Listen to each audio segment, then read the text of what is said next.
નમસ્કાર. ઓમ વક્રતુંડ મહાકાય સૂર્યકોટી સમપ્રભુ નિર્વિઘ્નમ કુરુ મે દેવ સર્વ કાર્યેષુ સર્વદા. નવરાત્રિ મહાત્મ્ય, માની ભક્તિ કરવા માટેનો ઉત્તમ સમય, એ વિષય ઉપર આપણે થોડી વાતો કરવી છે. માની ભક્તિ, માનું નામ સ્મરણ, માનું પૂજન અર્ચન જેટલું પણ કરીએ એટલું ઓછું છે. એમનું ઋણ આપણાથી ચૂકવી શકાય એમ નથી. માનું ઋણ ચૂકવી શકાય નહીં, પરંતુ માતા બહુ દયાળુ છે.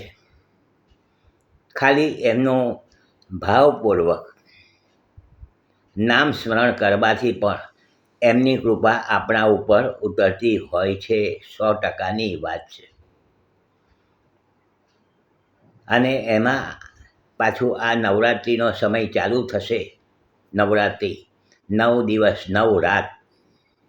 હવે નવરાત્રિ આપણા ગયા એપિસોડમાં વાત કર્યું કે નવનું શું મહત્ત્વ છે. અને આપણું આ જે શરીર છે, આપણું જે માનવ શરીર, એ પૃથ્વીરૂપ છે. પૃથ્વી કહેવાય છે. પૃથ્વીમાં માટી છે. અને આપણે ગરબો જે માતાજીનો છે એ પણ પૃથ્વી છે. માતાજીનો ગરબો એ માટી છે. અને એની અંદર માટીના એ જે આપણે ગરબો કહીએ છીએ, એને માટલું છે આમ તો, પરંતુ એને આપણે ગરબો કહીએ, માતાજીનો ગરબો. અને એની અંદર એક દીવો મૂકવાનો આવે છે. દીવો જ્યોત પ્રગટતી હોય છે અને છિદ્રો હોય છે આજુબાજુ. અને એ છિદ્રોમાંથી માતાજીના જે કિરણો દીવામાંથી નીકળતા હોય છે, આપણાને નજરે પડતા હોય છે. તો આ માનવ શરીર પણ એક માટલું છે. એની અંદર પરમ તત્વ બિરાજમાન છે. અને આ બધા છિદ્રો છે આપણા, એમાંથી આ બધા કિરણો નીકળે છે. અને આપણે રાસ રમાય છે, ગરબા. વાત થોડીક ઊંચી છે, પરંતુ આપણે એ બધામાં થોડીક નહીં ખ્યાલ આવે. પરંતુ માની આજુબાજુમાં આપણે આજુબાજુ ફરીએ છીએ, એટલે આપણે જે પણ કંઈક કરીએ છીએ તે માને સાથે રાખીને જ કરીએ છીએ. ચાહે તો નવરાતના ગરબા રમાય કે જે કંઈક હોય છે, પરંતુ આપણે એમની સાથે રહીએ છીએ, માની સાથે જ હોઈએ છીએ. અને આપણે પરમ તત્વ જે કહું છું, પરમ તત્વ આપણી અંદર જે બિરાજમાન છે, જ્યોતિષ સ્વરૂપ, એ જ્ઞાન સ્વરૂપ છે, જ્યોતિષ સ્વરૂપ છે. અને એ શક્તિ વગર અધૂરું છે. એકલી જ્યોત પણ કામની નથી. શું કરશું જ્યોતને? પણ જ્યોતની સાથે શક્તિ પણ જોડાયેલી હોવી જોઈએ.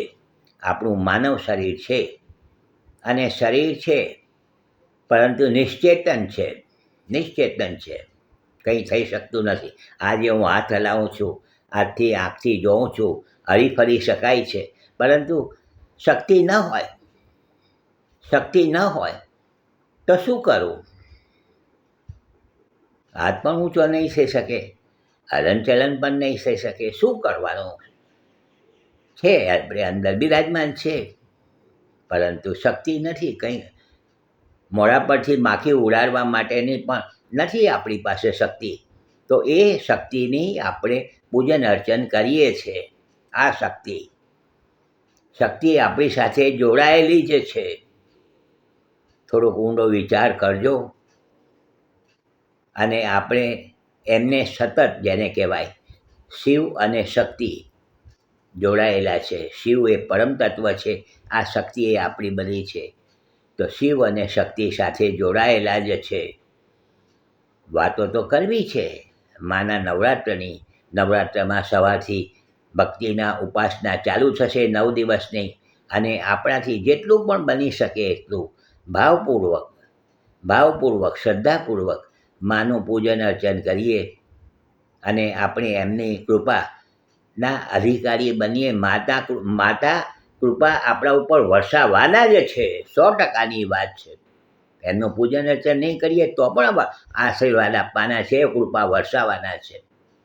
પરંતુ આપણે એમને યાદ કરીએ તો એમના વિશેષ આપણા ઉપર કૃપા દ્રષ્ટિ રહેતી હોય છે. તો આ બધી વાતો છે. કાલે પાછા મળીશું. લાઈક કરજો, શેર કરજો.